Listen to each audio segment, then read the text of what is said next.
Hello there. Okay, today I thought I would do a video on how I've combated old resin.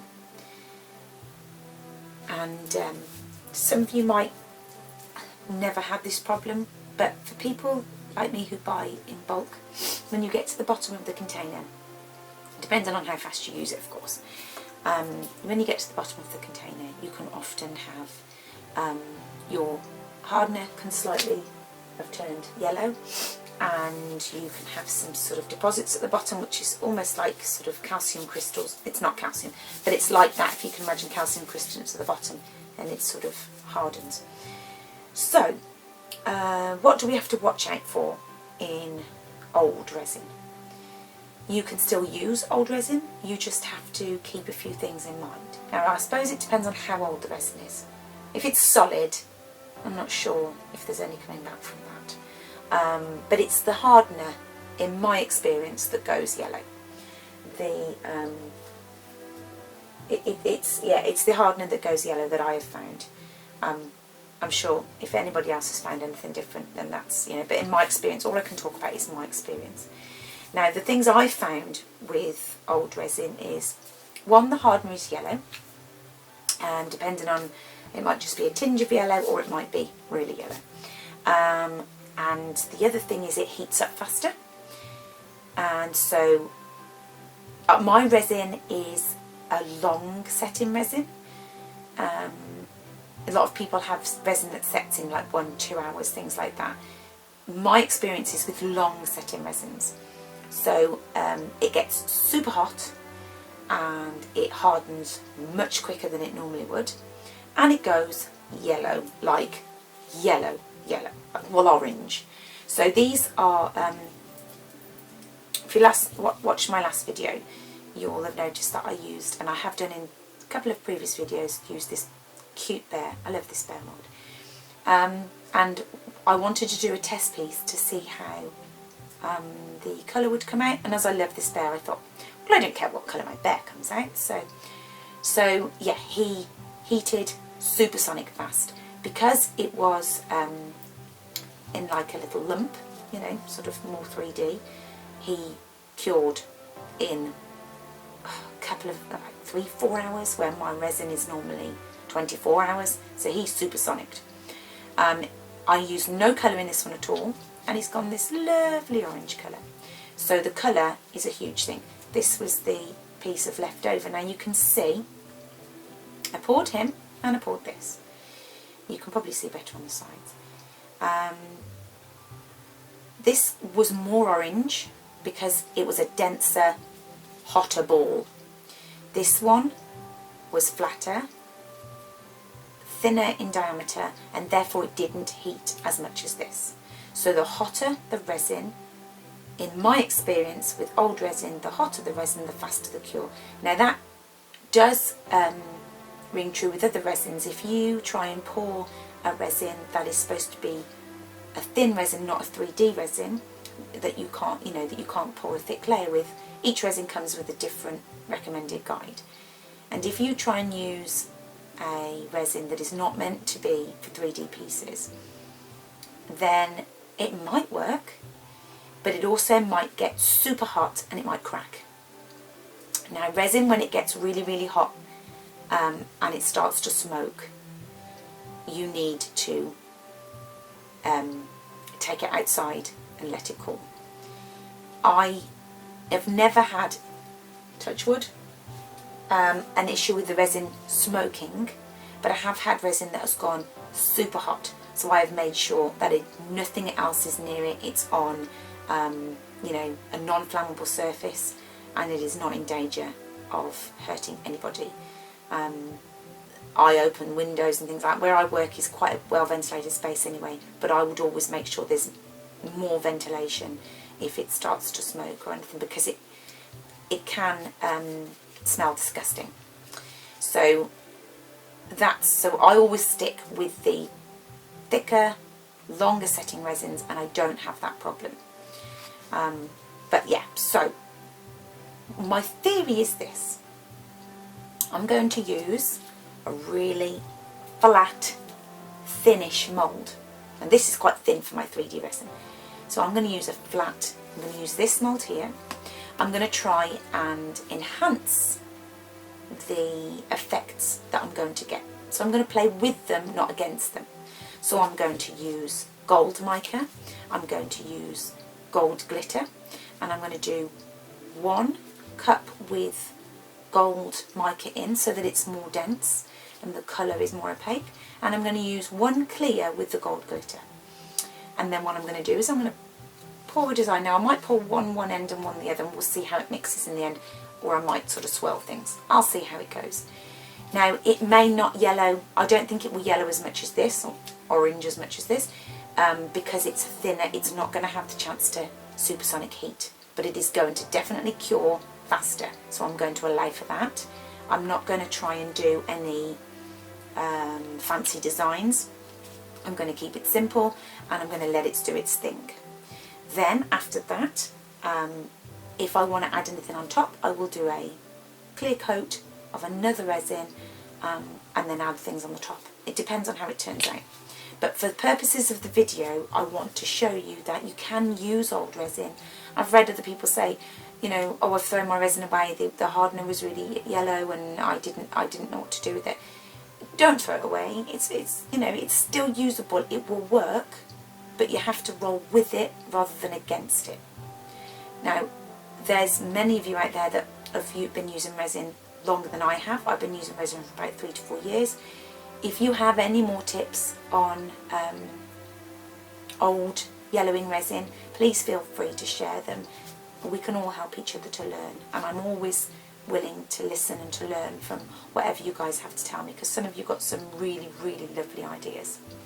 Okay, so I'm not sure how much this mould's going to take. I've never used this before, so we're going to go with an amount, and then if we've got any left over, well, I have the Sophie and Toffee Druzy Crystal Mould Coaster mould thing.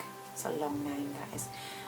That's stunning, so I can pile loads of glitter in and we can make another Druzy coaster. And there is nothing wrong with that. I love that Druzy mould. It is amazing. Okay, let's see what we can do.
Hi guys. Okay, so we are the next morning. It looks so pretty. Oh, I've got to take the tape from underneath. So we poured a second layer on top, and I wanted that to be just glitter, because I know that when we take this off it'll be transparent, so I wanted a little bit more depth. This is the piece I had left over when I did the teddy bear, and you can see it's no colour in that, it was just golden itself. And this is the piece I poured with a tiny bit of leftovers yesterday. And if you can see, even in that tiny difference, this second batch heated a lot less. It's a lot less than this one. Now this may yellow more over time, but just in those depths, can you see how the hotter, the thicker the piece, the more yellowing or orange, as this ended up, we get. Now I did take the temperatures of this. So when I had it in the pot for about 5 minutes, I wanted to see if we were going to get a super heat up really quickly. That tends to happen with faster setting resins, but I just wanted to make sure. And we went up to 31 degrees in the pot, and so and it didn't rise anymore, so I felt quite confident, and I poured it, and then every 15-20 minutes I took the temperature again, and we steadily then came down. Once I'd poured it, we were on about 30 degrees, and then it slowly came down over the next hour or so. Didn't heat up any more than that. I didn't have any issues at all. And then once I was quite happy that that was, it didn't get super hard or anything like that. In fact, it's sort of following its normal trajectory as far as setting goes, or should I say curing. And then I poured the second layer, and that was the same. The temperatures were the same, and in fact it cooled a little bit faster because it had got, I suppose, perhaps it's because it had got colder, but it was also thinner, so that cooled very quickly, and there was no problems at all. Now I have stuck this to the table, only a little bit of double-sided sticky tape, because these moulds, the flat moulds, they when you get like this is a heavy chunky mould. With the thinner flatter moulds you can sort of get this rippling underneath, so what I do is I put sticky tape on my surface, and then it doesn't stick to silicone very well, it just gives it enough to hold it in place.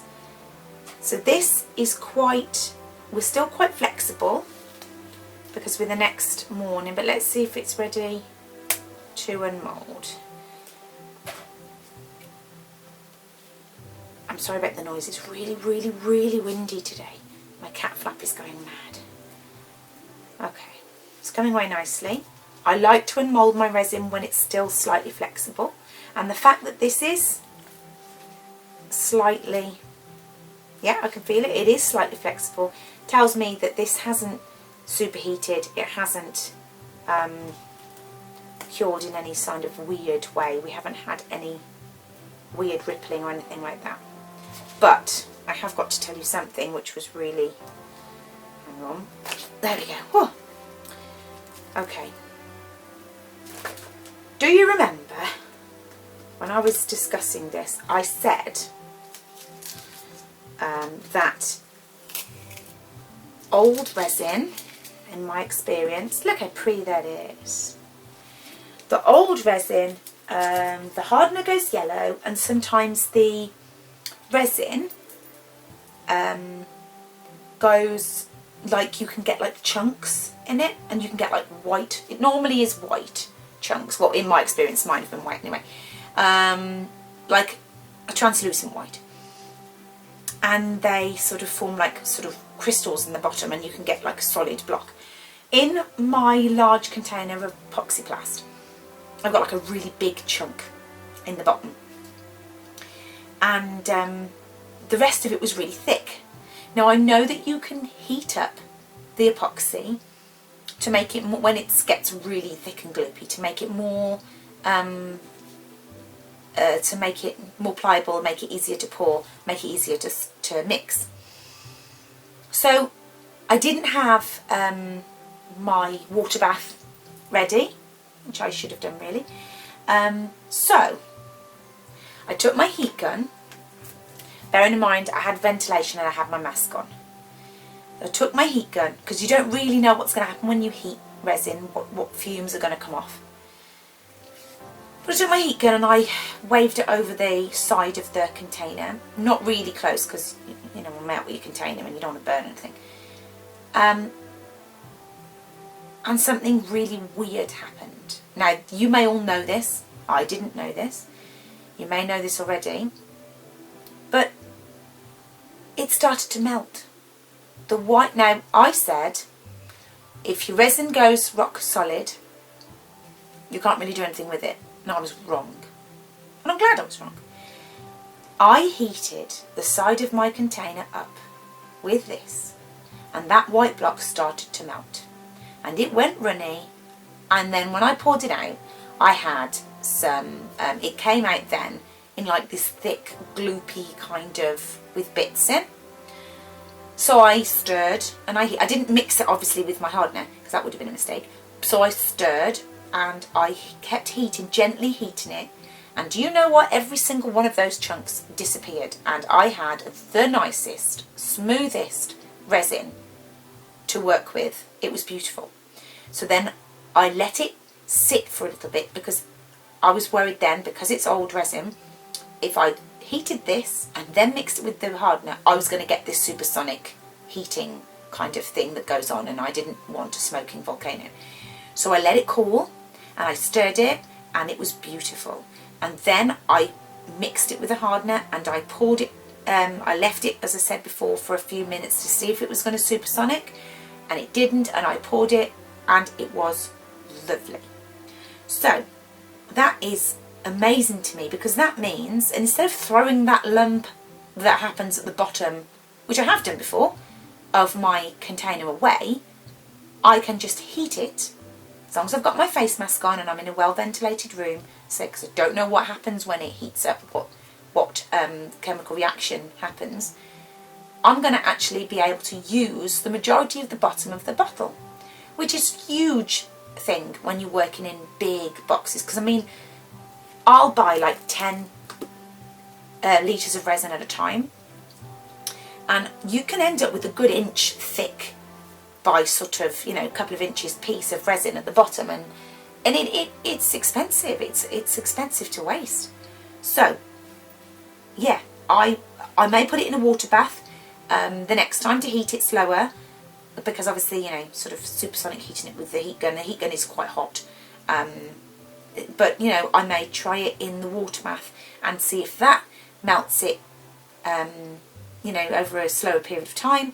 But I couldn't believe it. So I'm absolutely dead chuffed with that. That's amazing. So this looks beautiful. And it may get yellower and yellower, but I'm not bothered at all, because this is lovely. I am so happy with the way it turned out.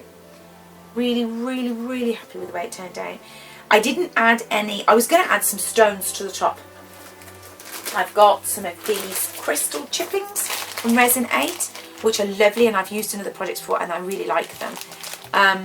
But I thought, well, to be honest, I really like it the way it is. I do paint and draw and things like that. So yeah, I thought, I just really like it the way it is. I will put some little feet on the bottom to stop it scratching any surfaces. I think it's quite smooth, but I put these little, I use them on most of my projects. I put these little rubber stoppers on the bottom, and they are literally just the little things you put on the back of drawers when you're sort of closing your kitchen cabinets, and they're amazing for the bottom of resin. And they stick really quite well, but if I'm worried, then I can always UV resin around them to make them stick and keep going. So yeah, all in all, I'm really, really pleased. I hope this has been useful to you. You can use old resin, just go with it, use it as an advantage, use it to, you know, to your best. Don't have it in thick moulds, nice and thin, and it's fantastic. And I absolutely love this. I'm probably going to do some more projects because I've got a little bit left of the old resin. We may do we may do, this is my new favourite mould from Sophie and Toffee, I love this. We may do this and do a gold druzy crystal effect, which would be amazing. But you can use deep dark colours, they will hide the colour, but eventually they may turn. You get, in fact, it can be quite entertaining and quite weird, because if you use certain colours, it actually morphs. So I get quite a bit of colour morphing on my resin sometimes anyway, and that's new resin, so that can be quite funny. But if you, let's say, used a blue, you could turn it can turn to a green. If you use, you know, it turns with that yellow-orange tint and morphs the colours. Sometimes I've had colours morph for absolutely no reason at all into something totally different, but it can be quite entertaining. So yeah, I hope this has been useful. Please like and subscribe, it does mean the world to me. I have some wonderful subscribers, they're ever so kind, you are wonderful people and you really keep me going. So take care and I'll see you soon. Bye bye.